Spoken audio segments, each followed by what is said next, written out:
Monsieur Rikela, c'est une candidature qui intervient dans un contexte quand même particulier. Le pouvoir enregistrer des défections dans son camp qui pourrait, n'est-ce pas, peut-être rebattre les cartes. Vous en parlez il y a un instant. Oui, mais je pense que la sortie de Paul Biya va resserrer forcément au niveau de son camp, parce que les défections, c'était dû au fait que il y avait le secrétaire général qui parlait au nom du président.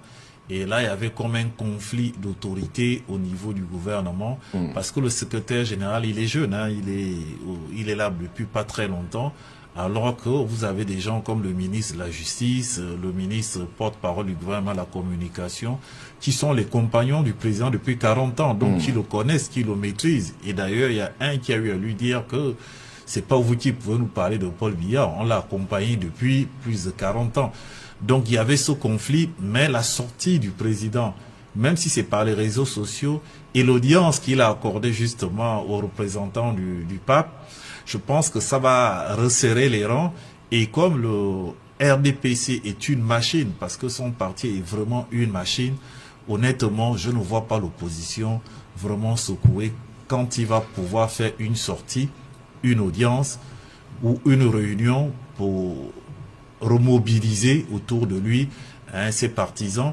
Parce que vous savez, beaucoup de déclarations au niveau du RDPC frisent même le ridicule. Il y en a qui vous disent que pour eux, Paul Biya, pour le Cameroun, ce que Jésus-Christ est pour l'humanité, que c'est la troisième personne, c'est l'homme politique le plus puissant du monde. Il classe Poutine troisième, Xi Jinping deuxième, et Paul Biya premier. Et c'est vous dire le fanatisme qui anime ces militants. Je ne sais pas s'ils y croient.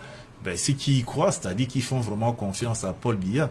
Et je voudrais quand même vous dire que Paul Biya aussi est une bête politique. C'est pas quelqu'un qui est volubile, c'est pas quelqu'un qui a souvent une très forte présence, mais c'est quelqu'un qui a mis un système qui est très fort.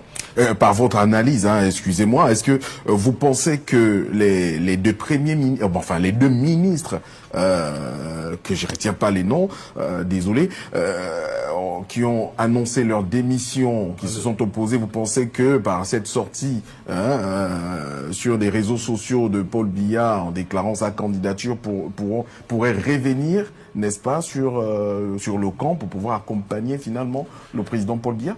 Tout à fait. Je pense que s'il les reçoit, parce que c'est quand même des compagnons de depuis, on a le ministre du Travail et le ministre d'État en charge du tourisme. C'est des compagnons de longue date. Je pense que ces gens ont besoin d'avoir une preuve physique que le président est encore apte et le président veut le recevoir. Parce que certains sons de cloche disent que ça fait longtemps que tout le monde n'a pas vu le président. Certains vont jusqu'à dire que ça fait 3 mois qu'il n'était pas venu à la présidence, que personne ne peut parler au nom du président. Je pense qu'il faudrait que le président réunisse tous les leaders de son mouvement, tous ses compagnons qui sont nombreux, habituels. Mon frère l'a si bien dit tout à l'heure, parce que quand vous regardez le président de l'Assemblée, du Sénat, le patron de la police, tout ça, c'est des compagnons de longue date. C'est des gens qui ont une durée aux affaires d'État qui est vraiment importante. Donc ça veut dire que c'est des gens qui ont toujours fait le job. Et moi, je pense que son parti aussi est un parti bien structuré. Et la seule personne, pour moi, qui pouvait être son challenger, c'est Kamto. Et Kamto aussi, il a trouvé une parade, parce que normalement, son mouvement interdit au Cameroun, depuis qu'il avait boycotté les élections, parce qu'on avait parlé d'insurrection, etc. D'accord. Gardez ça pour la dernière interrogation de cette